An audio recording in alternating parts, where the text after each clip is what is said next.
Yes, let's see this case. The springs shown in the figure are all unstretched in the beginning, with a man starting to pull the block. The man exerts a constant force F on the blocks.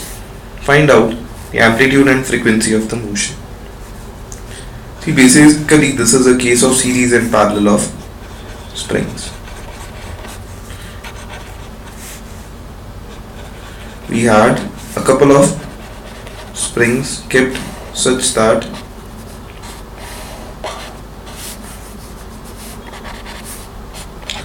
they are moving in this particular manner.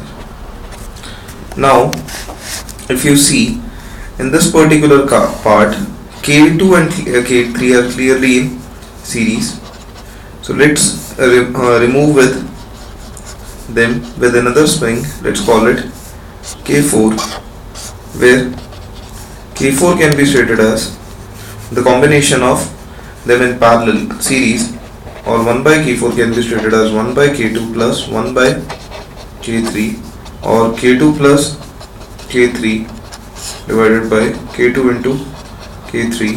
So K4 over here can be stated as K2 K3 by K2 plus K3.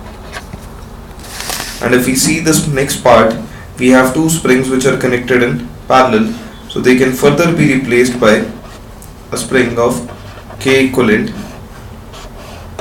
and mass equal to M being applied by a force F, such that K equivalent can be written as K1 plus K4, and K1 was known to us. K4 can be written as K2 plus K3 divided by K2 into K3 divided by K2 plus K3. Now if I simplify the terms, K equivalent in this part can be written as K1 K2 plus K2 K3, K1 K3 plus K2 K3 divided by K2 plus K3 as done in the above counterpart. Now if once we have replaced this thing with K equivalent, the problem becomes very simple. Why?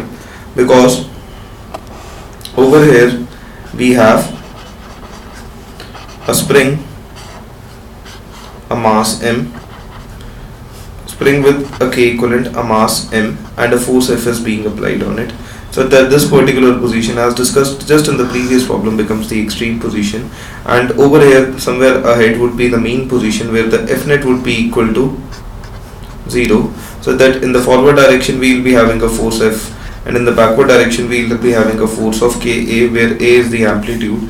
And if over here F net is equal to 0, F net is equal to 0 implies that force F is being balanced by K equivalent times A, or amplitude A can be written in this particular part as F by K equivalent, or F by K equivalent can be written as K1 K2 plus K2 K3 plus K1 K3 into K2 plus K3, which becomes one of the answers which is required in this particular part.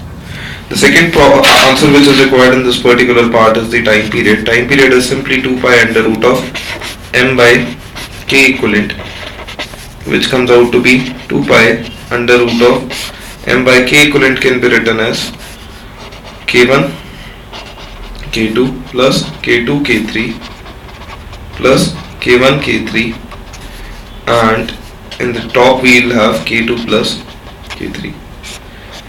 If we wish to find out frequency is simply 1 by time period in this case, or 1 by 2 pi under root of K1 K2 plus K2 K3 plus K1 K3 divided by M times K2 plus K3. That would be the answer to this particular problem. Thank you.